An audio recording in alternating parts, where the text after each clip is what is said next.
নমস্কার বন্ধুরা, সবাইকে আমার কিচেনে স্বাগতম। আজকে আমরা আপনাদের সাথে মেথি শাকের একটি রেসিপি শেয়ার করতে চলেছি। সম্পূর্ণ ভিডিওটি আপনারা মনোযোগ সহকারে দেখতে থাকুন। সবার প্রথমে মেথি শাক খুব ভালোভাবে ধুয়ে নিয়ে কুচি কুচি করে কেটে নিতে হবে।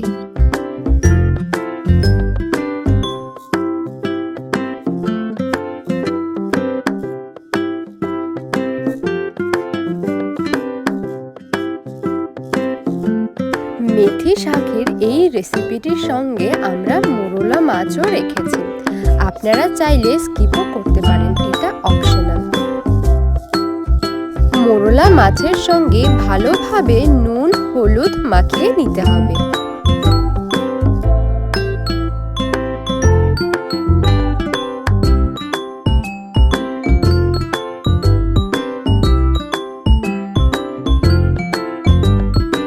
এবার একটি কড়াইতে একটু বেশি পরিমাণের সর্ষের তেল গরম করে নিতে হবে এবং তার মধ্যে দিয়ে দিতে হবে মোরলা মাছ।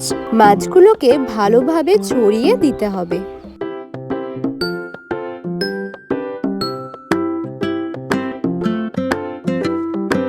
মোরলা মাছগুলোকে আমরা বেশ কড়া কড়া করে এপিঠ ওপিঠ ভেজে নেব।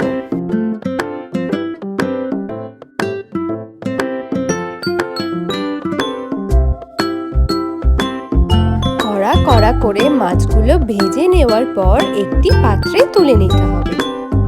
এবার ওই মাছ ভাজা তেলের মধ্যে কালো জিরে ফোড়ন দিয়ে দিতে হবে আর সাথে কিছুটা রসুন ও আদা বাটা দিয়ে দিতে হবে।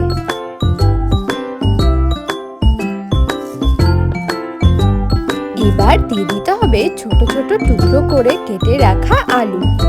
আমরা মেথির সাথে এখানে আলুও ব্যবহার করেছি। মেথি শাকটা যেহেতু একটু তেতো ধরনের, তাই মেথির সাথে আলু দিলে শাকটার টেস্ট খুবই ভালো হয়। এবার নুন হলুদ দিয়ে দিতে হবে। আলুর টুকরোগুলোকে খুব ভালোভাবে সেদ্ধ করার জন্য আমরা মাঝখানে একটু ঢেকেও দিয়েছিলাম। এবার ঢাকনা তুলে নিয়ে খুব ভালোভাবে সবকিছু নেড়ে চেড়ে নিতে হবে এবং দিয়ে দিতে হবে কাঁচা লঙ্কা কুচি। এবার দিয়ে দিতে হবে আগে থেকে কুচনো মেথি শাক। এবার সবকিছু খুব ভালোভাবে নেড়ে চেড়ে মিশিয়ে নিতে হবে।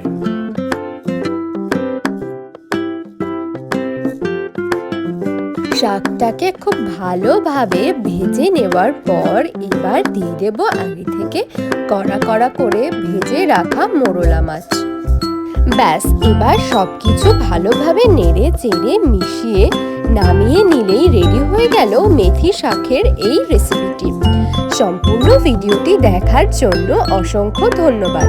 ভিডিওটি ভালো লাগলে অবশ্যই লাইক কমেন্ট শেয়ার করবেন আর এরকম নতুন নতুন টেস্টি খাবারের রেসিপি দেখতে হলে অবশ্যই চ্যানেলটি সাবস্ক্রাইব করবেন।